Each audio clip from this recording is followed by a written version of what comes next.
cool summer evening at the Tillamook County Fair. Antique stripped-down Ford Model Ts whip around a dirt track. These cars are 100 years old or more. They look kind of like old-timey dune buggies, basically just engines with wheels and wooden seats. Each seat holds 2 passengers in it to win it.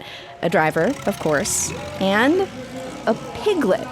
You'd be hard-pressed to find a county fair event quite like this one anywhere else.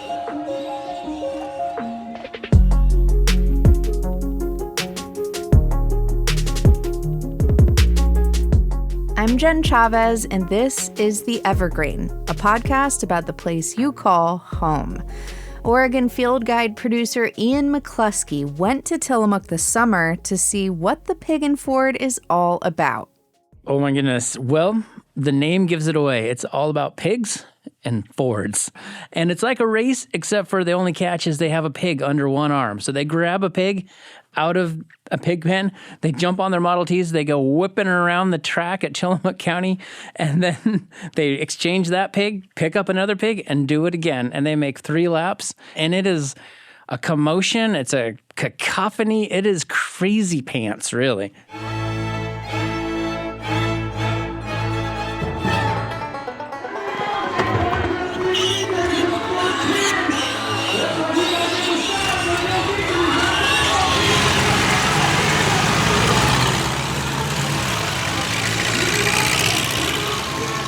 Oh my God, I can hear the little pig buddies. And yes, a cacophony.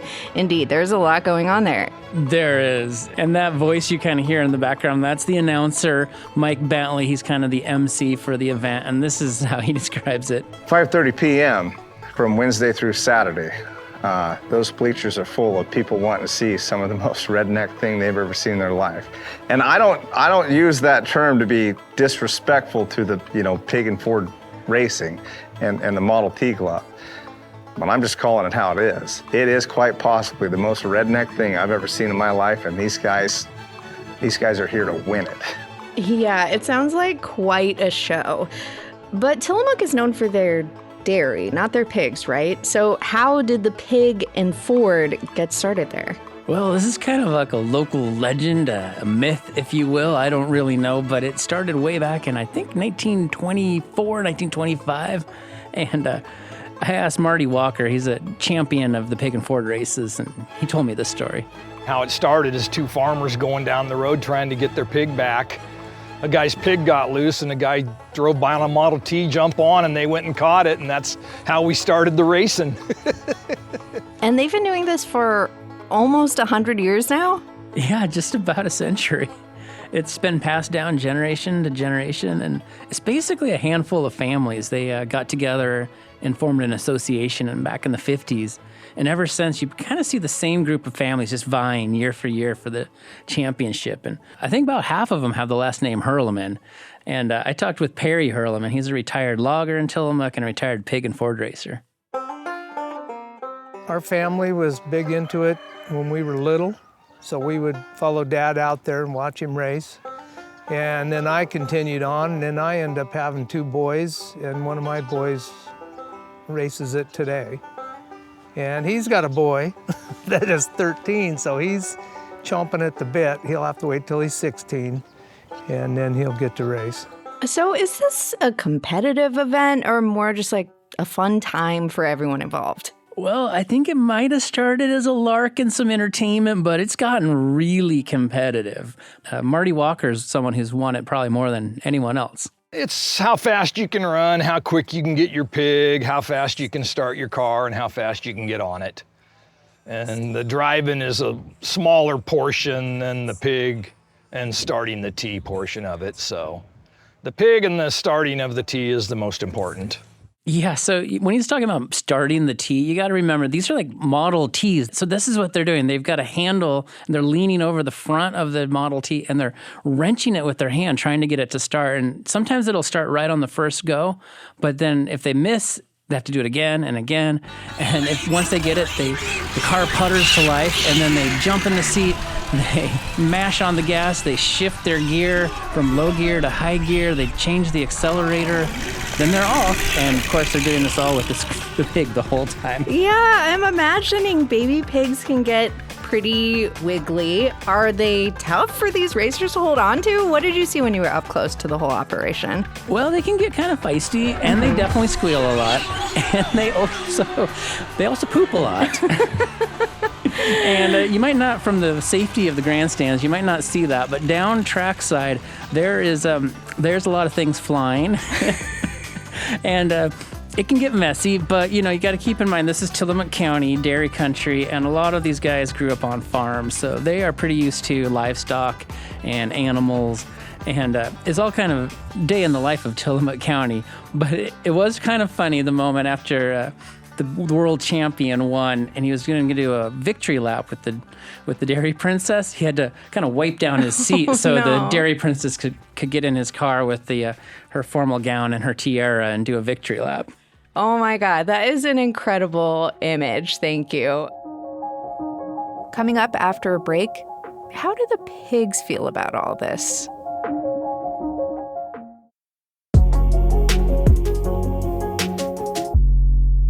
What about the pigs? Like you said, and like we definitely heard, they sound pretty feisty during the race. Do we know how they feel about all of this? Well, I wasn't able to actually interview a pig, but everyone that I talked to about it was very serious and very committed to pig safety because, as the name Pig and Ford implies, is you can't have a pig and Ford race without the pigs. The first responsibility is to take care of that pig, handle him properly, no abuse there.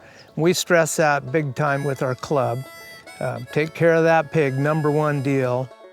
And when the pigs are in their little pig pens, they're perfectly fine. They just squeal when they're getting picked up.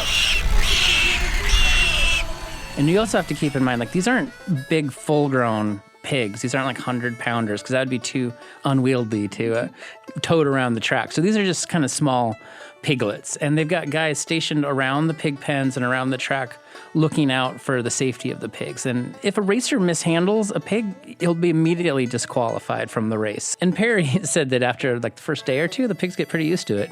We had guys one year, his car died. He just left it sitting on the seat and it just sat there.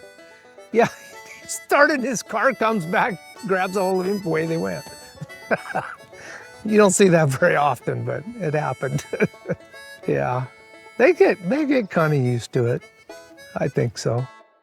And you mentioned, the grand champion. So what do the winners actually win here? Well, they don't win a big cash prize or anything. And really, the glory doesn't really extend much past Tillamook County. So for them, it comes down to this kind of coveted trophy. Mm-hmm. And what makes the trophy so special is there's a plaque on it, and there's a couple dozen names engraved on it. And if you start reading all the names, you see that it's actually kind of a lineage of grandfathers to fathers to sons. And so for them, for the winners, it's really about family legacy. And this is how Mike Bentley, the announcer, explained it to me.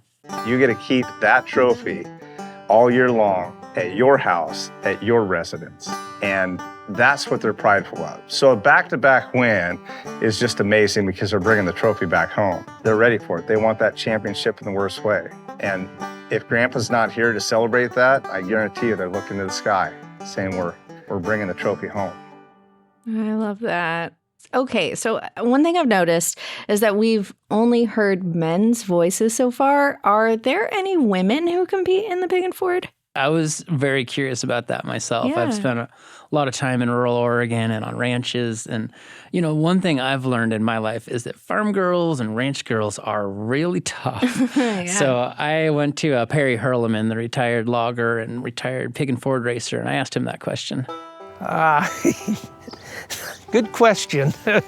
Actually, the way it's set up, they would have to be voted into the club, would be the deal. And that question's come up before because my cousin Rick has a daughter that would have loved to have raced. I got two sisters that would beat half of them guys up out there racing.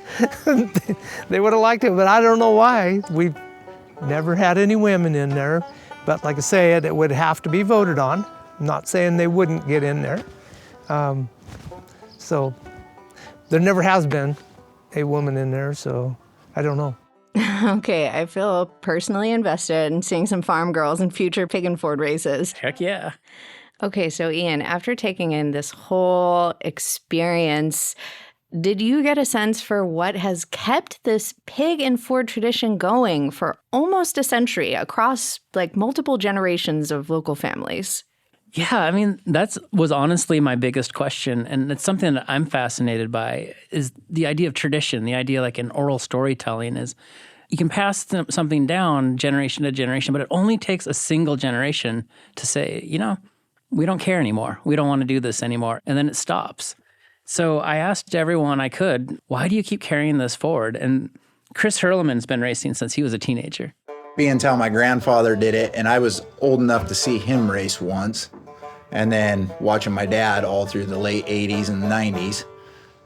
So it just kind of, you grew up doing it. You grew up being a little kid, excited to watch dad. The fair was all about pig and Fords, so it's just kind of one of those deals where you just took over, and then I was friends with all, the dads used to race, and then you get to know the kids, and then they're your friends, and then so we're just kind of like a family. So it just comes second nature now. I think that's just a great way to kind of summarize the spirit of it. They keep it going because it's not just a tradition, it's their tradition. Tillamook County is a county of about 27,000 people, but during fair weekend, it grows to about 70,000 people. Oh. And at the center of the fair is the pig and Ford race. And it's the big event of the year. It's kind of an embodiment of who they are. It's an embodiment of their families, their traditions, and that idea of passing it forward generation to generation to generation. And I think, in the modern time, that's pretty special. Yeah. Well, Ian, thank you so much for sharing this unique Oregon tradition with us. Thank you. That was OPB's Oregon Field Guide producer, Ian McCluskey. You can see a video and read Ian's story about the pig and Ford on opb.org. Thank you for listening to The Evergreen, a podcast from OPB. If you're here listening right now, you are a part of our brand new podcast family. Help us grow by leaving a review on your favorite podcast app. Follow us there and, hey, tell your friends.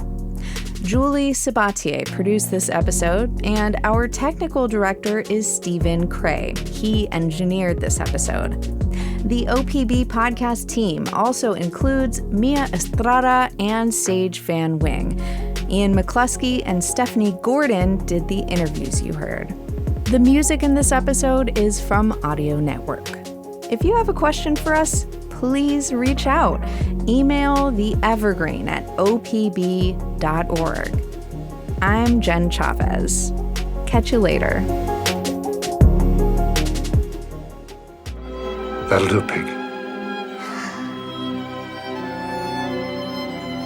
That'll do.